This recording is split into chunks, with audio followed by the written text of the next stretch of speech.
I respec to my Frost Summon Necro and cleared a tier 33 Nightmare dungeon in World Tier 4 Torment difficulty.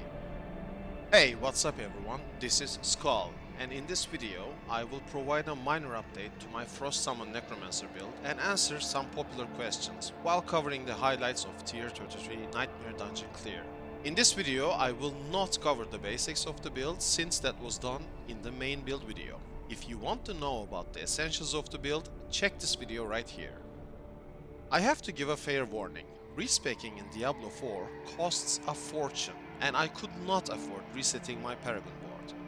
The tier 33 Nightmare dungeon clear you will see is done without using a Summon Necro Paragon board. The only thing that was used was the mage glyph, which improved my skeleton mage damage. That's it. Despite this disadvantage, I managed to clear the dungeon and will share my tips and tricks later in the video. I am still experimenting with certain unique items and different talents, so my current build is still under development. However, it still gets the job done.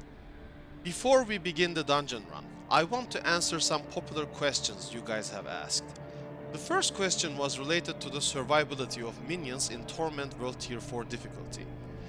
As you can see in these clips right now, my minions can survive despite my character being under-leveled for World Tier 4.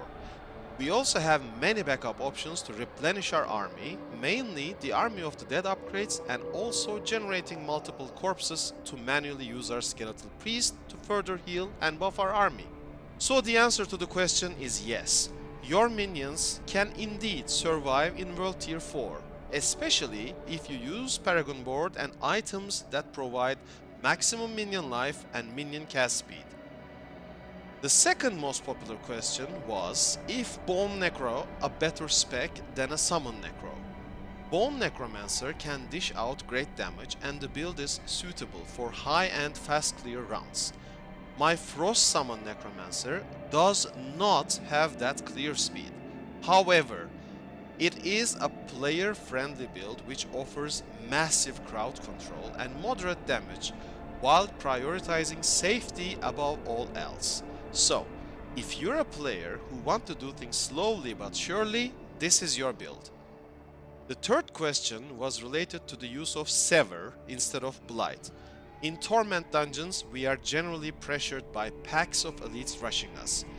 Sever provides the much needed burst damage which amplified by the amount of minions you have thanks to its upgrade. However, there is a Blight tech I want to play around with in the near future. I am not sure if this works on suppressors, but if it does, the Blight pull effect could potentially be used to spawn the suppressor elites on top of the skeletal mages, which would allow them to finally hit their target.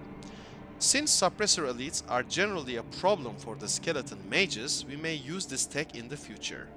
Essentially, instead of hoping for our mages to somehow enter into the suppressor shield, we bring the elite on top of our mages. This needs further testing though. Another problem with this is that you cannot target Blight manually. It has to hit something. So it is possible that we may cast Blight to the corner of the room or towards a pillar so it hits a wall and applies the AoE effect there. So that's a bit random in my opinion.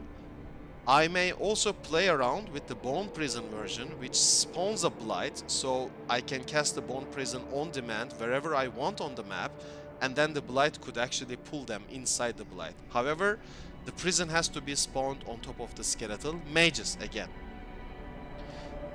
Another tactic is, against suppressor elites, your tried and proven strategy is to rely on your Iron Golem stun, which applies vulnerability, get inside the shield, pop Army of the Dead, so you have a higher chance of bomber skeletons connecting to the target, and spam your Sever for priority damage. If an elite has both suppressor and fire aura enchantment, you really need your Paragon points that provide resistance and buff the health of your minions. It is for this reason we also want our skeleton warriors to deal consistent damage on priority targets. You will see me use skeleton skirmishers instead of reapers since skirmishers attack faster.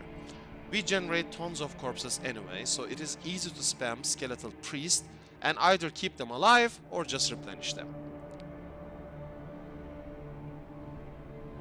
Right now you see me use the tactic against suppressor elites. I will be testing out different strategies in the future, so make sure to subscribe to my channel and hit that bell notification. Subscribing to the channel is completely free.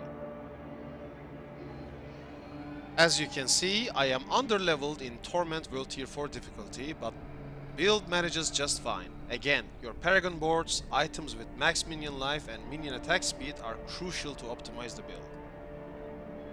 For the last question, I am not entirely sure about the performance of Summon Necromancer at the very high end game, namely tier 80 to tier 100 Nightmare dungeons. From my personal observation so far, the good thing is you can definitely complete a tier 50 to 60 range dungeon as a Summon Necromancer if you completely invest in the build and level up your character accordingly. Again, it won't be a fast clear, but it can get the job done.